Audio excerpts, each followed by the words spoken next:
Cool. James, it is recording, so good to see you. Thanks for joining us.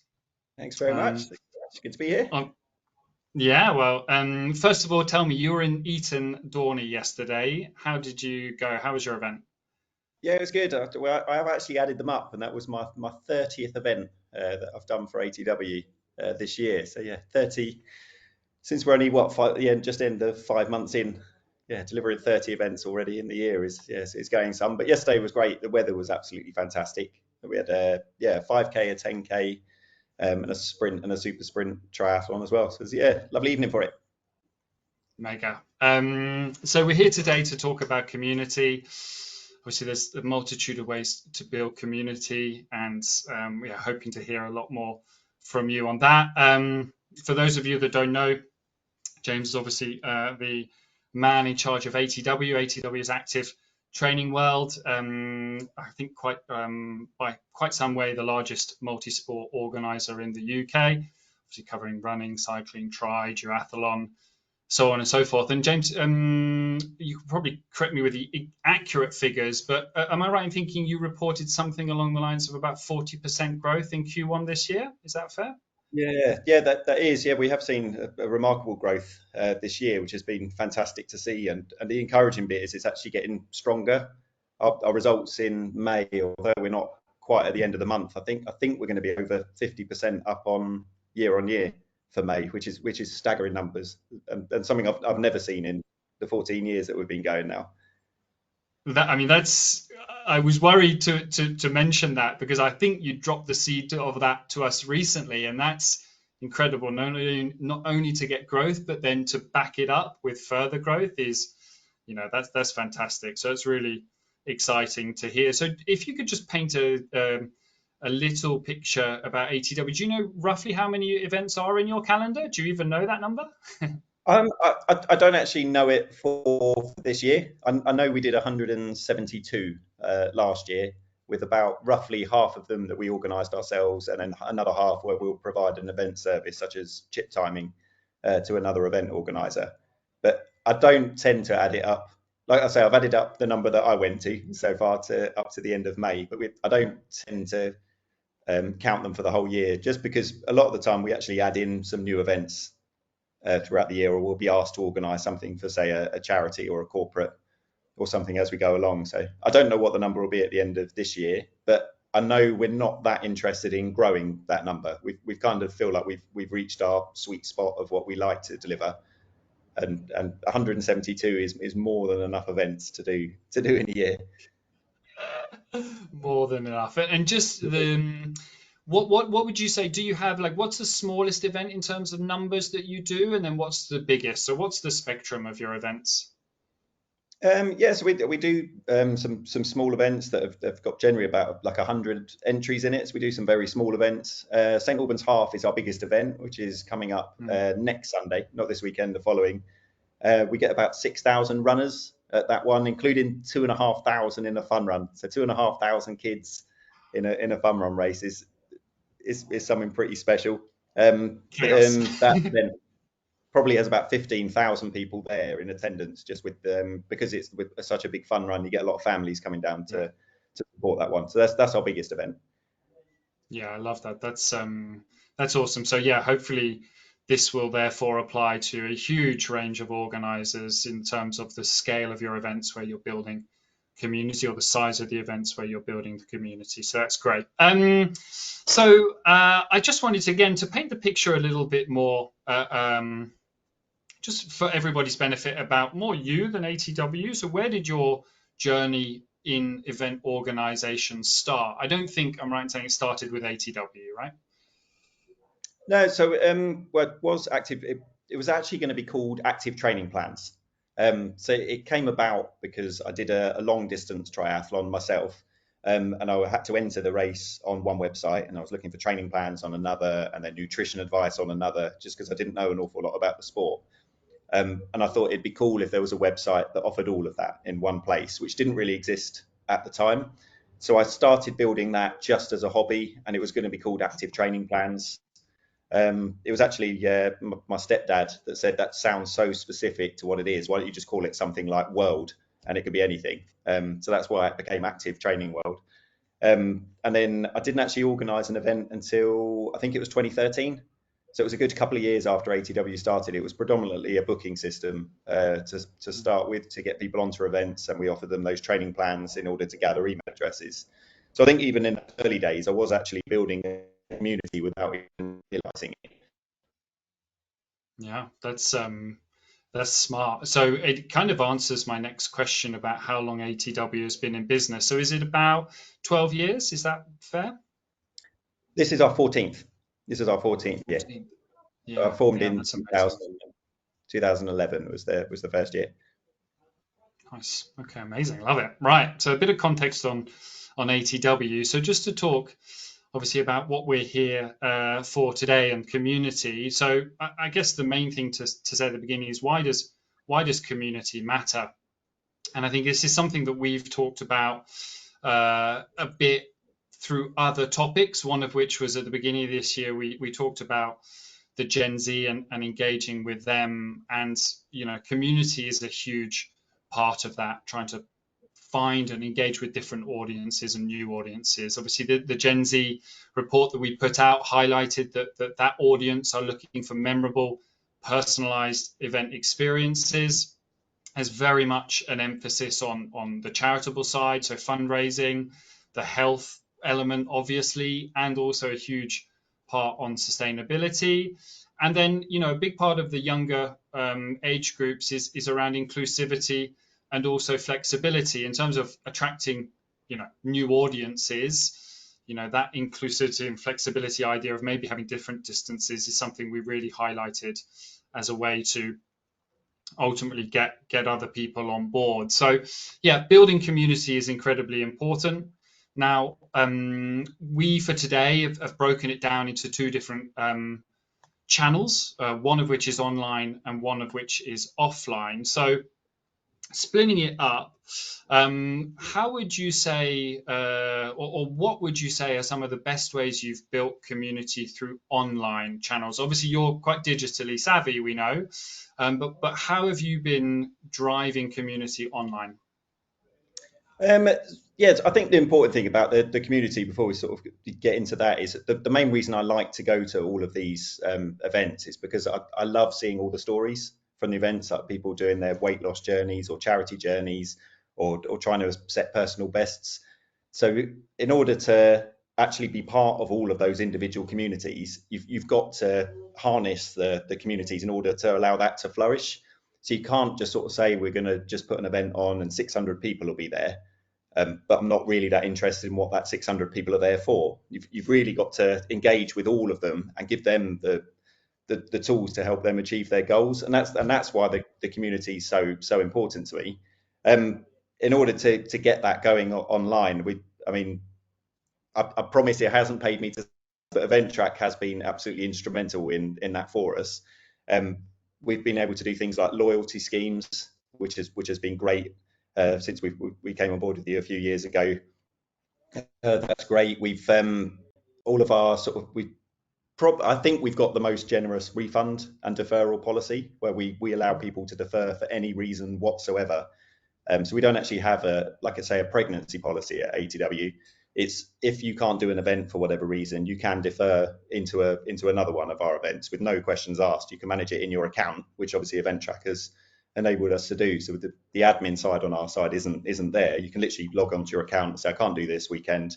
I'm going to do another event. So in all of those sort of things are really helping us to actually care about our community. They're not just a number and we're saying it's an entry, there's whatever it is, 20, 30 quid tick, and whether they turn up or not, we don't care. We want those people to do an ATW event. And if they can't do it for whatever reason because they're injured or they're sick or they just don't fancy running that weekend, then we'd love to have them at a different event because we want them to have that event experience and be with us with an ATW. And you guys genuinely have helped us being able to deliver on that for them. Nice. That's what we like to hear. Cool, fantastic. And then, yeah, there are tools in the platform. In all honesty, I wasn't expecting you to say No, no, that. I thought you might have talked you talk more about and maybe you want to keep this under wraps, but the hub that you've created recently, I think that's a I mean, there's something we've looked at from our side, and we think that's a fantastic, amazing piece of work that you've done, and it didn't come overnight, right? Yeah, so the hub is based, and the hub, if you like, is going to be a central portal for where people can go to for whatever reason where they are on their journey. So it's going to be a place where you can enter events, you can get your training plans on there. There's training videos, your event photos will be on there, your results will be on there, and it was a place where we can say whatever that question is. Where so people are asking in where do I find my photos? We say it's on the ATW hub. Um, yeah, where can I get my results or a training plan or enter this event? We can just point one place, and that's going to be the ATW hub. It's literally going through the process of having the app approved at the moment. So I think in the next week or two, we should have it available as an app. But for now, people can go onto hub.atwevents.co.uk and see what it's all about. Another exciting bit is the try ranking competition that we're doing, try ranking series. We've got about 40 triathlons over the year, and our members can now take part in those triathlons. And it's a clever point system that the My Tri Ranking guys have created. So it basically it compares your performance against Alex Yee or Beth Potter. So what would those two have done in a triathlon race? And then you get points based on how you've done over, and you basically get more points if you do more ATW events. So it's a way of encouraging more people to do more events, but it's a fair system across the board, and all of that is going to be available on the hub, which we're really excited about. That's cool. Gamifying it as well. That's what we Yeah. like to see. And am I right in thinking you've got a slightly innovative way of working with influencers, not maybe the normal way of working with influencers? Is that fair? Um, Again, going back to what we were saying about the community and actually caring what your community want. So we work with. I'll give an example. We work with a lady called Ella Bouvard, who's one of our wheelchair athletes. We give her free places in our races, but we want genuine feedback of how she finds our events as a wheelchair user. And she's brilliant. So she came and did our Great Yarmouth event, and literally gave us feedback of, this is the hotel I stayed at, and this is what the access was. This is how I managed to get from the hotel to the event village. It was something small that we had about 30 meters of grass to get to our registration area. And Ella told us that was actually a challenge for her to get to the registration area. And it's things like that where we're working with ambassadors, but in a way that it can benefit our community. And things like that we don't know ourselves because we're not in that situation. So we work with those sort of ambassadors to actually get genuine event experiences that we can help to improve for others. Yeah, I think that's really cool. Yeah, not looking at it just from the gaining entries. It's, how can it benefit the people that are actually coming to your events? That's fantastic. I think the one that I was kind of most impressed with that I've seen the presence of ATW online was about the Facebook discussion groups that I see, and that kind of interaction outside of just your normal promotional Facebook groups. And it's where your community can engage with each other, whether it's pre-race info, whether it's just general training chat, whatever it is. And I think that's one that don't see a lot of, in all honesty. So I think that's a great effort from you guys. Yeah. So that's cool. Go on. No. So yeah, that's the it's a Facebook group that we have called ATW Chat, and as you said, it's a place where people can just ask any questions about their own training. You know, have a little brag if you wanted to, if things are going well. But our staff are regulars on that as well. We're not actually set as admins or anything, but you'll always get one of our staff members because they want to be part of that community, and a lot of them are athletes and runners and triathletes, so they're engaged with all those conversations as well. This is just a nice place to chat about our sport. Exactly. It's, constructive feedback. There's no hard sell, and that is engaging the community on a whole different level. So yeah, that's great use of the online stuff. So the bit that I like just as much is offline. Okay, so everything there is online, all of the digital tools that you can use in your favor to build community. But I know you've got some really awesome ways to engage the community offline. So give me some of them. What are some of those ways? I know you're referring to the dome we put at our event. Well, the two domes now. We've ended up with two of them. But the dome came about. If you haven't been to an ATW event, we have these absolutely huge inflatable domes, and we've got one from ATW and one from one of our sponsors, Skechers. And what we felt was that at the end of a race, particularly for a triathlon race, is we felt people were almost on a conveyor belt after the finish line. For a triathlon, it was, let's take off your timing chip. Here's your medal. Here's your water. Here's a snack, and then leave the event village. And then the next one, here's the medal. Here's the water, and out. And we wanted to try and create a space where straight after the finish funnel, it actually opens up into a big circular dome, where people can actually. You're not in a rush. You can get your water and your medal while you're in there, but it's a place where you can actually chat to your fellow finishers, and celebrate each other's performances and things like that.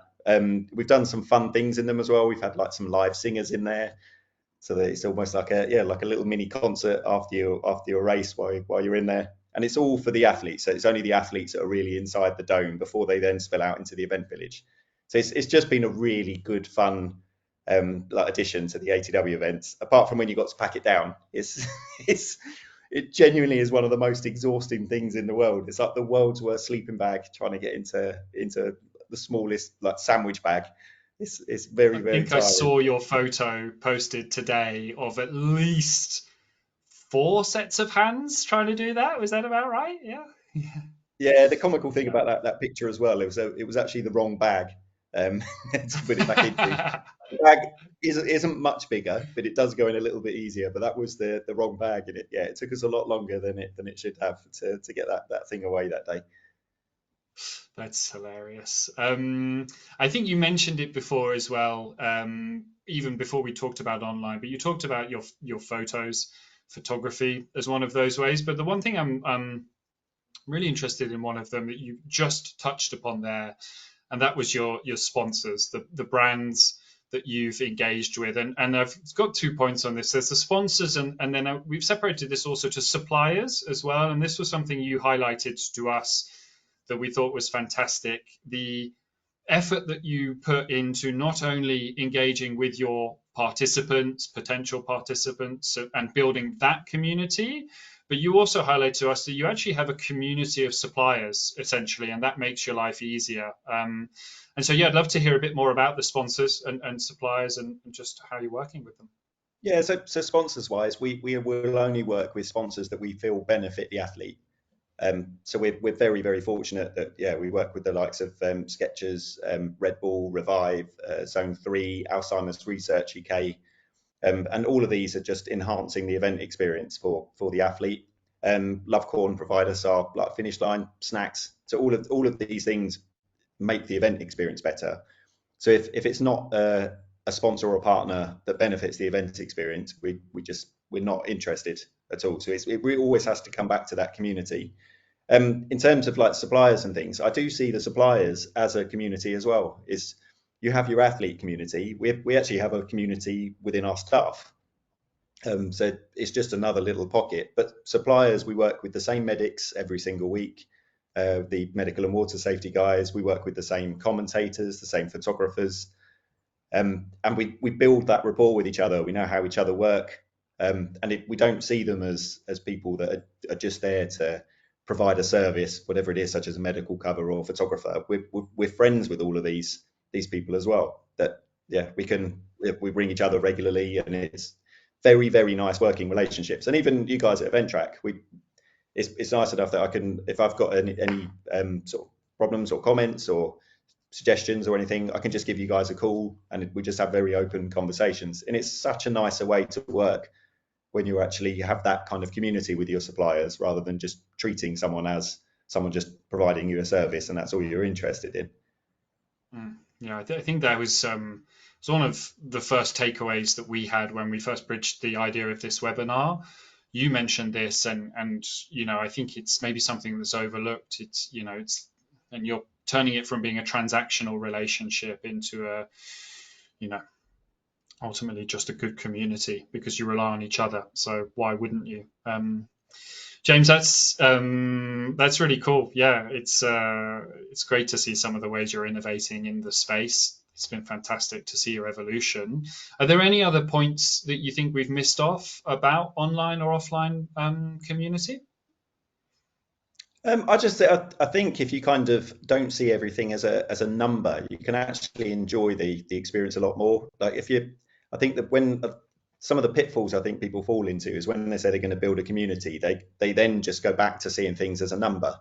Like my community is 1,000 people, 2,000 people, 5, 10, 100,000, whatever it is, rather than an actually engaged community and not actually care what that number is that your community has grown to.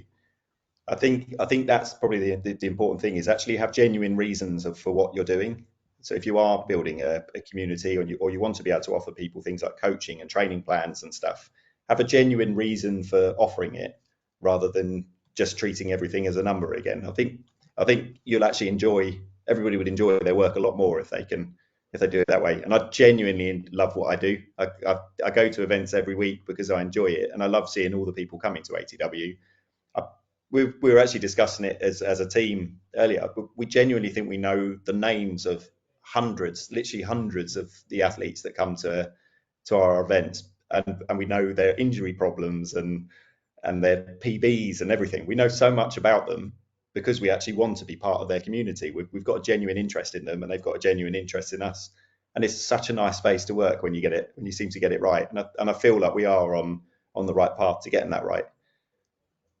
That's yeah, not treating people like just a number. I think that's a very good point. James, that's awesome. That's incredible. I think it's very clear that your attention to detail on some of these things pays off, and like you just used the word genuine reasons there. Like it's exactly not doing this because this is a business, this is a passion, and getting more people active and fitter and healthier. So just to wrap it up, then I've got a couple of questions. I think you've answered this. Your next hero event, we've got St Albans, but do you have any event? What's your next official event to tell everybody? Where are Yes, you we got next? just this weekend. We're at Grafman. We got a middle distance triathlon this Nice. weekend. So we're going to set that one up, start setting it up tomorrow, and then we'll be on site on Saturday.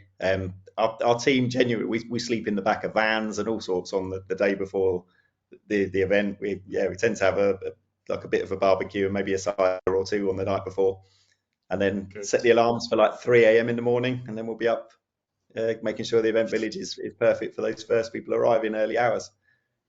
Strong. So my last 2 points here. One, we've gone now 25 minutes and you haven't mentioned the horse box. Okay. Oh, sorry. Yeah, And yeah, so maybe you can tell people very briefly about that because I love that as well as the dome. But I guess the thing that maybe you can leave people with is just this idea. If you could give a little bit of advice without overcomplicating it, but a little bit of advice to what you know as the classic organizer that might have talking to the wider audience, a couple of events a year. How would you advise them to best interact with their community, knowing that obviously with a cycle of only a few events, it's harder to drive that engagement? So tell us about the horse box first. Gives yourself 10, 20 seconds to think about that answer. yeah, sure. So basically the horse box is it converted into a stage stroke PA system. The whole thing, and so it probably answers one of your other questions. What we strive for at ATW events is to give this thing what we call our wow factor. We want people to turn up into our event villages and literally just say, "Wow, like, I wasn't expecting that." So we have an enormous inflatable arch that we call Archie, very like at Archie the Arch, and he's big. It's enormous. This Finnish Archie. He's got his arms aloft on the Yeah. finish line, and it's quite a clever design. He's got a hat that faces forwards if you're looking at him this way, but if you're from the other side of his hat's backwards. So he's still got a face on both sides. It's a clever design. But we have that. So we have all the branding with the flag. We have the big giant domes, and then the horse box has been an absolutely fantastic addition. It's got the side door folds down as a stage area, and then we can pop a backdrop up there for everyone to get their pictures. The commentator can go up there and do all of their announcements. And obviously, because I love my branding, it's all branded up as ATW, and it just looks great in the event village. So well, yeah, to answer the other question about what other people could do, I think it's a fun task to try and have that wow factor at your events. There's always something extra that you can do, even if it's just making sure that your event village is completely tidy, all the boxes away, and everything is the start of a wow factor. So you can start very, very small, and then just try and get yourself some scrim and some flags, and just always think, is there something we can do in this event village that if I was turning up to this event village, that would excite me to be part of that event experience. And then actually have those conversations with your athletes. Actually speak to them. That is. I put a post on LinkedIn about I don't actually need to attend the events anymore. My team are far better at putting events on than I am. Their attention to detail is spectacular, and the ATW events has grown enormously in the last couple of years because of my staff. But that has freed me up because I like to attend the events. But it's freed me up to actually just be there to chat to the community. So a lot of times I am just roaming around the event village and having a chat with the clubs and communities, and you hear so much if you just do that, and you get genuine. I'll keep using that word genuine, but you do get genuine feedback about what people think of your events and what they think you can improve on, or what they've liked from other events. And actually chatting to your community, and then being able to, if they turn up at your next event and you've delivered something that they suggested, then it's a great feeling. Or you can go up to them and say, look, this was your idea, and we've implemented it, and it's good fun. So I would say chat to your community. Again, don't treat them as a number. Speak to them and find out what it is they want and what they like and what they dislike. Amazing. James, that's really cool. I honestly got more out of that than I was expecting to as well. So hopefully that was, great insights for the other organisers. I appreciate you're an incredibly busy man. So thank you very much for giving us 30 minutes of your valuable time. And we'll leave it at that. So have a fantastic try at the weekend, and we hope you smash it at St Albans as well. Okay. Thank you very much. Thank you very much. Cool. Speak soon. Thanks, James. Cheers. Thanks a lot. Goodbye.